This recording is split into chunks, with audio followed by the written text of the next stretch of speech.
Document फर्जी पाए गए और उसमें उसी के आधार पे पुलिस द्वारा कल एक अभियोग भी पंजीकृत है।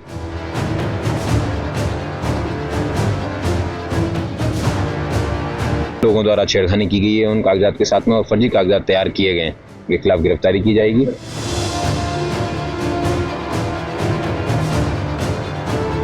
उनतीस तारीख को आए एक प्रतिनिधि मंडल द्वारा जो दी गई कुछ कागजात थे, उनकी जांच की तो जांच में ये पाया गया कि वो कागजात ना ही उनकी कोई चौधरी से कोई मेल खाता है, ना ही वो किसी कॉम्पिटेंट रजिस्टर के अंदर यहाँ पे लोकल रिकॉर्ड्स में दर्ज हैं और ना ही वो किसी प्राधिकृत अधिकारी द्वारा सर्टिफाई किए गए हैं। सर, वक्फ बोर्ड में जो फर्जी मामले पाए गए उसमें कागजात के खिलाफ अफरातफरी क्या पूरा मामला है, कितने लोग खिलाफ है? एक 3 सदस्यीय कमेटी जिसमें हमारे SDM संभल, CO संभल साहब और EO संभल थे, उनके द्वारा 29 तारीख को आए एक प्रतिनिधि मंडल द्वारा जो दी गई कुछ कागजात थे, उनकी जांच की तो जांच में ये पाया गया कि वो कागजात ना ही उनकी कोई चौधरी से कोई मेल खाता है, ना ही वो किसी कॉम्पिटेंट रजिस्टर के अंदर यहाँ पे लोकल रिकॉर्ड्स में दर्ज हैं और ना ही वो किसी प्राधिकृत अधिकारी द्वारा सर्टिफाई किए गए हैं।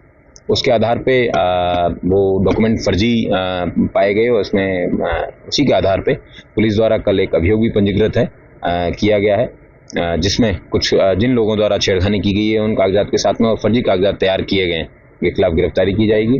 और सेक्शन 56 जो वक्फ एक्ट है उसका जिसने वायलेशन किया है, जिनके द्वारा वक्फ के नाम की कुछ ज़मीनें भी हैं वो भी बेचने के प्रकाश में आए हैं, तो इस तरीके की जो भी सूचनाएं पुलिस द्वारा प्राप्त की जा रही है।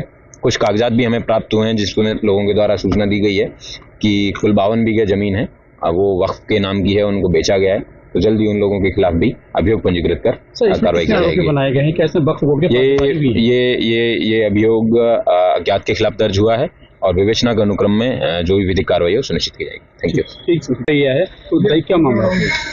24 नवंबर को जो हिंसा हुई थी उसमें जब 12 बजे के आसपास दंगाइयों को खदेड़ते पुलिस की टीम जिसमें मेरे साथ में अन्य लोग भी थे, तब एक छत से फायर हुआ था हिंदूपुरा खेड़ा सेक्टर में। उसमें जो मुख्य अभियुक्त साजिब उर्फ तिल्लन है, उस व्यक्ति को गिरफ्तार करके कल थाना नकासा से जेल भेजा गया है। यह व्यक्ति लंबे समय तक हाइडिंग में रहा, जब से इसको पता चला कि पुलिस खुफिया सूचना के आधार पर उसको ढूंढ रही है। पहले ये दिल्ली में कुछ दिन लक्ष्मी नगर में रहा, फिर उसके बाद जहांगीरपुरी क्षेत्र में रहा, लेकिन पुलिस ने समय रहते उस मुखबिर की सूचना पे इसको गिरफ्तार करके इसको जेल भेजा गया है। इसके पास से 12 बोर का तमंचा और जो कार्ट्रिज उसके पास से 2 कार्ट्रिज भी मिले हैं और इसको गिरफ्तार करके जेल भेजा गया है। इससे पूछताछ में इसने कई अन्य नाम भी बताए हैं, उन सब नाम को भी शीघ्र ही प्रकाश में लाया जाएगा और उनकी शीघ्र गिरफ्तारी सुनिश्चित की जाएगी। दिल्ली से कोई इसका लिंक निकल रहा है कि अन्य साथी इसके? इनके कई रिश्तेदार हैं, वो अपने मामा वगैरह हैं, उनके पास ही रहता था। Thank you. पूर्व की भांति सारी व्यवस्थाएं थी, त्रिस्तरीय सुरक्षा घेरा बनाया हुआ था, उसके साथ साथ 32 मजिस्ट्रेट भी लगाए हुए थे।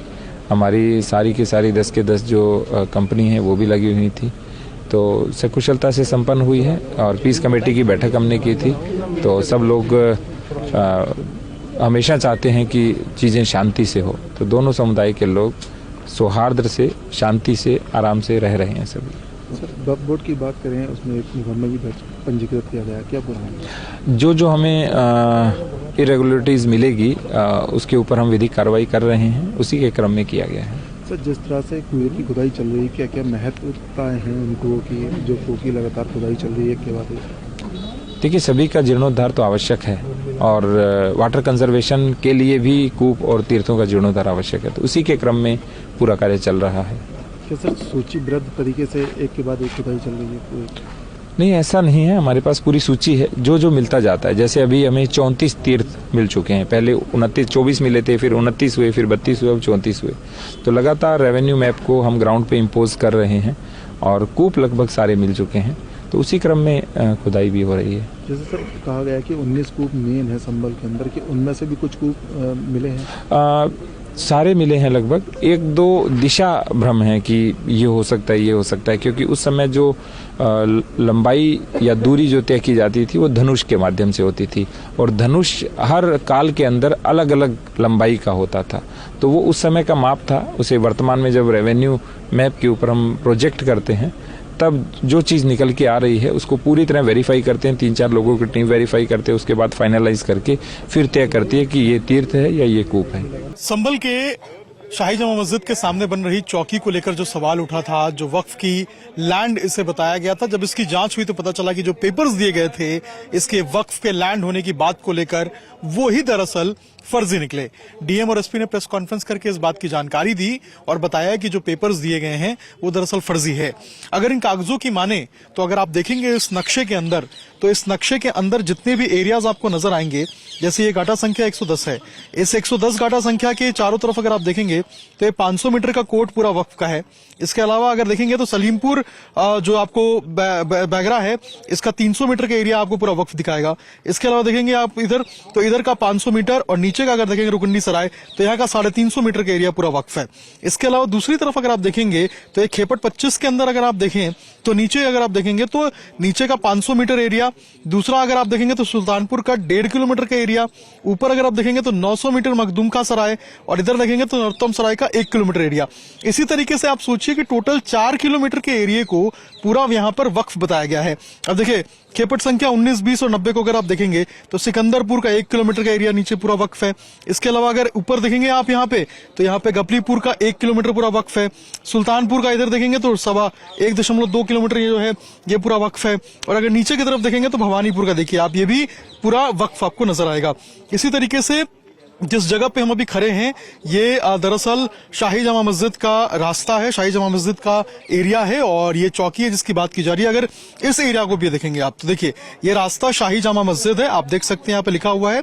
ये मकान संख्या 14 है, ये देखिए ये मकान संख्या 13 और ये मकान संख्या 13 यहाँ पे आप नजर आएगा आपको। और इस एरिया को अगर बेस मान लिया जाए तो एक कोट सड़की का इलाका है और ये शाही जामा मस्जिद की तरफ का रास्ता है। इस पूरे एरिया को वक्फ बताया गया है, लेकिन यहाँ पर देखिए चौहद्दी ना मिलने होने के कारण यहाँ पर जो दूरी है ये यहाँ पर नहीं नापी जा सकती है। तो आप समझिए यहाँ पर कि इसकी जब चौहद्दी ही नहीं है, जब इसका पूरा एरिया ही नहीं है, तो आखिर इसको किस तरीके से वक्फ की प्रॉपर्टी जो लोग दावा कर रहे हैं वो यहाँ पर बता रहे हैं, ये बड़ा सवाल है। और यही कारण है कि यहाँ पर जो प्रशासन की टीम थी जब उसने इन पेपर्स की जांच की तो ये पूरे पेपर्स जो हैं इनका कोई भी इस तरीके से सत्यापित नहीं पाया गया। और यही कारण है कि अब उन अज्ञात लोगों के खिलाफ मुकदमा किया गया है जो इस पूरे वक्फ की जो पेपर है उसकी पैरवी कर रहे थे। प्रशासन इस बात की भी जांच कर रहा है कि आखिर किस तरीके से ये वक्फ के पेपर्स कौन दिया था और कौन भ्रामक चीजें जो है वो फैला रहा था। यहाँ तक कि जो पुलिस स्टेशन है कोतवाली शहर का वो भी वक्फ की प्रॉपर्टी में आ रहा है। इसके अलावा कल की मंदिर भी वक्फ प्रॉपर्टी में आ रहा है। तो आप समझिए आधा से ज्यादा संभल वक्फ की श्रेणी में आता है। तो बड़ा सवाल है कि क्या पूरा संभल जो है, आधा संभल से अधिक संभल जो है तो पूरा वक्फ है। और यही कारण है कि प्रशासन ने अब कहा है कि जो भी इस तरीके से भ्रामक पेपर या दस्तावेज देगा उनके खिलाफ कानूनी विधिक कार्रवाई जो है वो करते हुए वो नजर आएंगे। डॉक्यूमेंट फर्जी पाए गए और उसमें उसी के आधार पे पुलिस द्वारा कल एक अभियोग भी पंजीकृत है।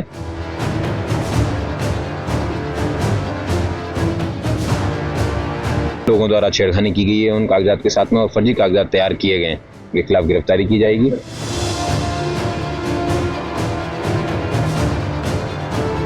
29 तारीख को आए एक प्रतिनिधि मंडल द्वारा जो दी गई